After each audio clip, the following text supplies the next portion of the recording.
رسول صلی الله علیه وسلم سره مینه کول زمونږ د دین په اصولو کې یو اصل دی او د اصل مطلب دی بنیاد. صحابه کرام رضوان الله علیهم اجمعین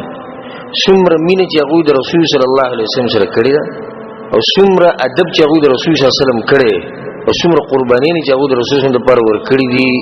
دا صرف او صرف هغه کړی بل هیڅ څوک نشي کولای. علی رضی الله عنه چاته پوښتنه وكيف كان حبكم لرسول الله صلى الله عليه وسلم تاسو د رسول الله صلی الله علیه وسلم سره څومره مینه کول او څنګه مینه بم کوله؟ هغه له جواب ورکو الله مې قسم وی رسول الله صلی الله علیه وسلم مونږ ته زمونږ د بچونه زمونږ د مالونو نه زمونږ د میاندونه مونږ ته ګرانو بلکې چې انسان تګي شي او سخت ګرمي په دغه وخت کې چې کوم یخ وبم ته ملويږي د دین مونږ ته زیات رسول صلی الله علیه وسلم ګرانو دغه یخ وبو سره زمونږ د مننه کې زمونږ د رسول صلی الله علیه وسلم سره مینه محبت په دې نه بیان کې کوشش ومن کو چې د صحابو د ژوند یو څو واقعات را نقل کم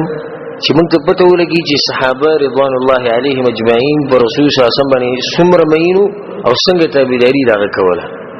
صحابو د کړه رسول الله صلی الله علیه وسلم مجلس راځي اوس په جړا بشو شوقا وحبا له شوق به چې رسول الله صلی الله علیه وسلم سره نورم کې ناشته هغه د مینې دلاس. انس ابن مالک رضی الله عنه چې ابو بکر صدیق او عباس رضی الله عنهما دیو پیر انصار قبیلی د ځوانانو په مجلس باندې تیر وهم يبكون او جلل فقال ما يبكيك ول جاړي تاسو ناوی چې نه مسله نه خو ذکرنا مجلس النبي صلی الله علیه وسلم نو رسول صلی الله علیه وسلم هغه مجلس را ترې چې هغه موږ سره کېناستو نو هغه موږ سره نشتی په دغه ورځ کې رسول صلی الله علیه وسلم نه جوړو او د رسول صلی الله علیه وسلم بیماری او جبدای کې وفات شو. رسول صلی الله علیه وسلم بار دني شو راوته صرف د وسو ورځو د پاره رسول صلی الله علیه وسلم په کور کې دنو دغه بیا وفات شو. خدای وسو ورځیم ګره صحابو صبر نه کړي او نه صبر کې دیش ولې چې دا وی مینا د رسول صلی الله علیه وسلم سره ډیر و او کاش رضی الله عنه په اخري وخت چې کله رسول صلی الله علیه وسلم تقریر کو او خطبه وکړه په دغه خطبه په اخر کې رسول صلی الله علیه وسلم دا وی کله چې قرضې په ما باندې ناغه جماعت خپل خبرو کې چې سبب نه دینار او نه بدرهم گزار می بچا باندې کړی ناغه زمانه نن قصاص غشتي چې سبب وسه نه نو صحابه غلی شو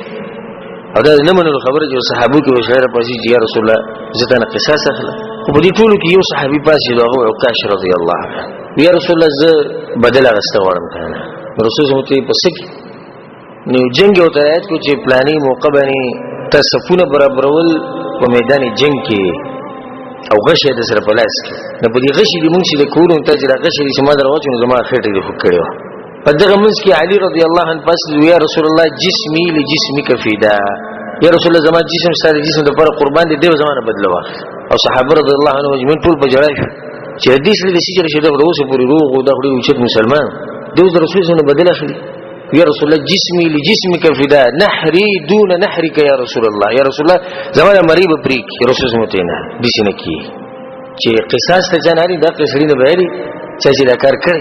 د رسول الله په شراوند دي څومره نږدې جړازيتي څومره نږدې جړازيتي اخر د رسول الله په شراوند ورسي رسول صلی الله علیه وسلم د خپل جسم مبارک نه د کپړو چې دکړه د خپل ملا او خېټه هغه تخکارک نو کله چې هغه د ملا ښکارک کړنو او کاشردان د رسول صلی الله علیه وسلم د لاسونو توکړو دغه د ملا باندې یا په خېټه باندې خله کې خو دا او سمې خپل کو رسول صلی الله علیه وسلم او په جړاش رسول مته وکړي ته سکی ویا رسول الله دا منلو خبر نه چې تنه بدل واخله خو چې ما باندې جوړ کړ خو ما دا غوښته چې سره دنیا نه د ټول وخت نږدې شوی دی نو چې زما واست په منځ کې اخري خبره دقه پاتې شي چې زما سرمن ست د سرمن سره لګیدلی د مینی یو واقعه کعب بن عجر رضی الله عنه د مینی ته ګور د رسول الله واتيت النبي صلی الله علیه وسلم فرأيته متغيرا رسول الله په سره رسول الله مخ مبارک د رنگ چې دا بدل شي ګور دومره مېندې پر رسول الله باندې چې د رنگ ته خیال لې موتی به ابي انت یا رسول الله پلار دې بتا قرباني شي چې له اساس ورنګ بدل شي او رسول الله سم ته چې درې ورځې زما خېټه ته سنې دي ترې نه چې برنګ بدلی دې ډېر غریب انسان کعب بن عجر رضی الله او دې د ځل نصیب په دغه ټیم کې یو الله علیم رسول چې ماته دا خبرو کړ بس ما څنګه غره کوزه سو په دې چې څنګه سره خبرې کولې چې طاقت یې شهید یا رسول الله مونږ به خوراک راولېګو مونږ به جری دي چلو کوم بدا چلو ویجی به کو غره نه رسول سره وخت تیر کولار مو وته په دې مدینه کې ګرځیدم او سوچ وکاو یو يهودي ولیدو چې خپل وخانو له وبور کولې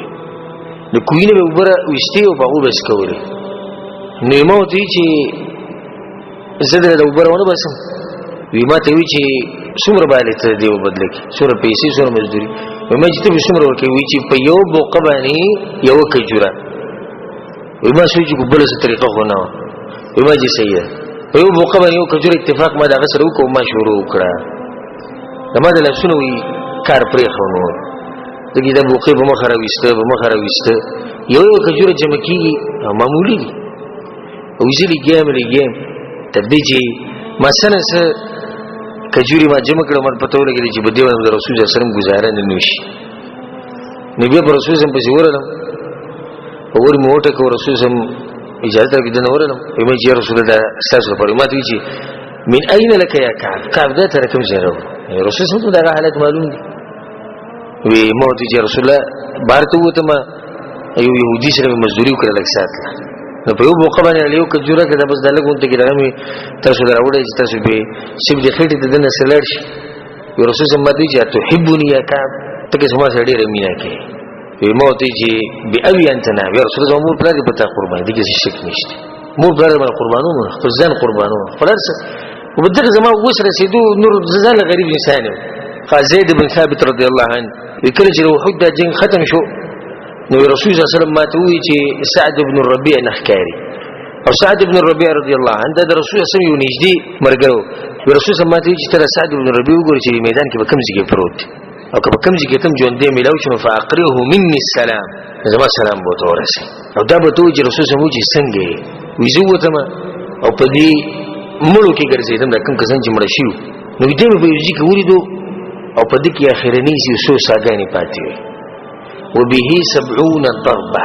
او یا گزاره دغه په جسم باندې شي وموت چې یا سعد رسول الله صلی الله علیه وسلم او ته وځي څنګه ناګه ډېر مشکل سره ماته بره وکړو دغه چې اخرنی دغه او ماته وی چې زماده طرف له رسول الله صلی الله علیه وسلم ورسه او دا بوته وي چې سعد وی چې د جنت بین را باندې بالکل لګي او انصار ته بداوي مدینی چې کم کسان دي هغه ته به دا خبر زمانه طرف نه ورسه کدی پیغمبر صلی الله علیه وسلم لا چالناسو ورلو او پتا شو کې د یو انسان په جسم کې دومره ساو چې صرف د سترګې یو پر پیدا نشته سوي شوزر د الله په مخ کې نشتی امام ابن هشام په خپل سیرت کې دا واقعا نقل کړی چې کله رسول الله د غزوه احد نو واپس راغی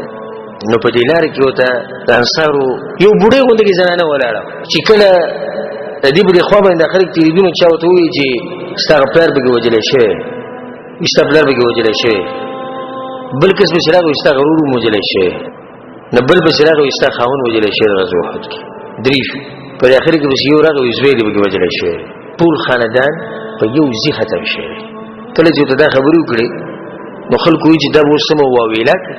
او سمې چغې وي او یختمو باسي او کپڑے بشلې ځکه چې یو خاندان پوره په یو ځای کې ختمي وي چې څنګه ته دا خبرو کړل هغه وی چې ما فعل النبي صلی الله علیه وسلم رسول څنګه یو ته چې بخیر او خده وي ما ته ورخه کوم ځای کې اوس ورای شي روان چې څنګه رسول صلی الله علیه وسلم دی ولید لا رسول بزینې دی او رسول صلی الله علیه وسلم کل مصیبه بعده جلل وی دا رسول صلی الله علیه وسلم چې وینم کنه د دې نه بعد هر مصیبت زمانه یې شي الله سبحانه وتعالى دې موږ له توفیق راکړي د رسول الله سره د مينو کولو زموږ د زړونو د الله سبحانه وتعالى د رسول الله سره د مين نه ټک الله سبحانه وتعالى موږ له توفیق راکړي دا غو دې سنت باندې عمل کولو